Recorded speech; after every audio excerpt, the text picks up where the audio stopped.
Now this is a pro bike that I have been dying to take a closer look at for a while now and just pick up on some tips, because the guy that rides this bike is the current Ironman World Championship bike course record holder. It is Cameron Wurf's brand new Pinarello Bolide. Well, let's start with the frame, because this is a rather exciting one. It has been launched this week for the Ironman World Championships, with Cam riding in, hopefully to a course record again. We've got disc brakes now on this new Bolide, which now allows a little bit more of a cleaner area around the forks and up into the headset area. We also have a little bit more integration. So rather than the storage and hydration setups being almost an afterthought, it's now being considered into the design of the frame. So we have this bento box along the top here, slightly higher stem to allow a cleaner flow of air through to that. We've got a storage box here. We also have a slight drop in the bottom bracket by about 1 centimetre. So let's take a closer look at all that, starting on the front end. Now, as I work my way through this bike, it's probably worth me mentioning now that Cam does a lot of his training with Team Sky, the likes of Chris Froome, and as a result, he does get the opportunity to try out some products before the rest of us have even seen them or even had the opportunity to buy them. So there are some bits on this bike that I may not have a name for because they simply don't have any branding on. And one of those is the aerobar. So this may be standard with the Bolide, but at the moment it doesn't have any branding on, so I'm not entirely sure. But talking about those, his riser stack, he's got a little bit of an angled shim in there, so it gives him this angle with the arms to get him into his comfortable position, his preferred position. Now, moving down from that, as I've mentioned already, we have disc brakes on this new Bolide, and they are the Shimano 9170 disc brakes.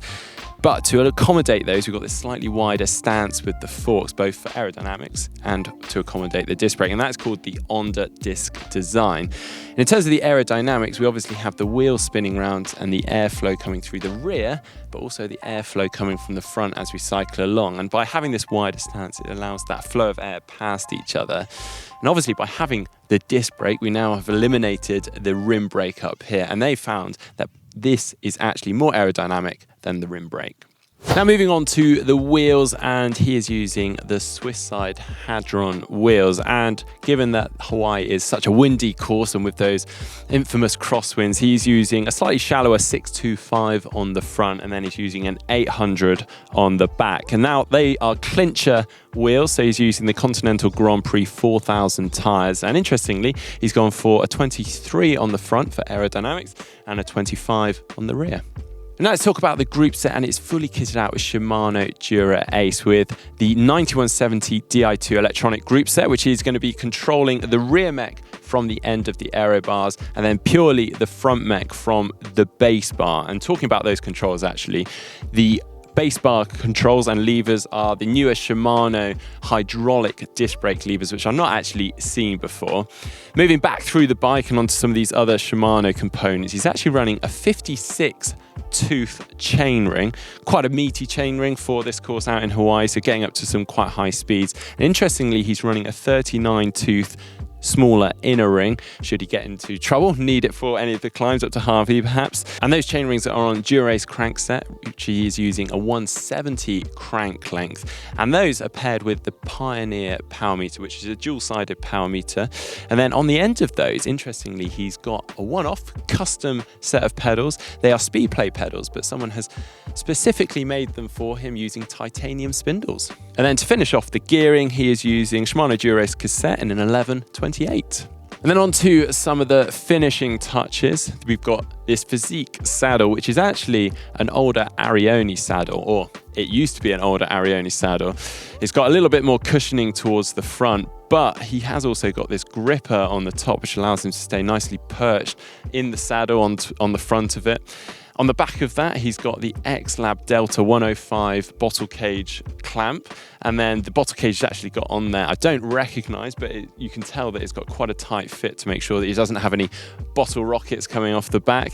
He's using the X-Lab Torpedo bottle cage on the front with the X-Lab carbon plate system to hold his bottle onto those aero bars, and then he's got his computer mount coming up from the front of that. And then finally, we've already talked about the bento box. We've also got another storage option, and this is placed between the down tube and the seat tube. And this is just a little storage compartment for his race day spares should he need them. And both of these are actually just prototype models, so they're literally 3D printed, and I'm sure we will expect a fully fledged finished article for the production models of this new Pinarello Bolide.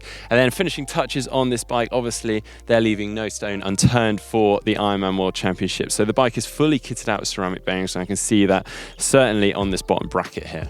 Now I'm really happy I've managed to take a closer look at this bike, and very fortunate because the light is literally about to go on us. But I'm hoping we do see some more course records on this bike from Cameron and maybe some other athletes.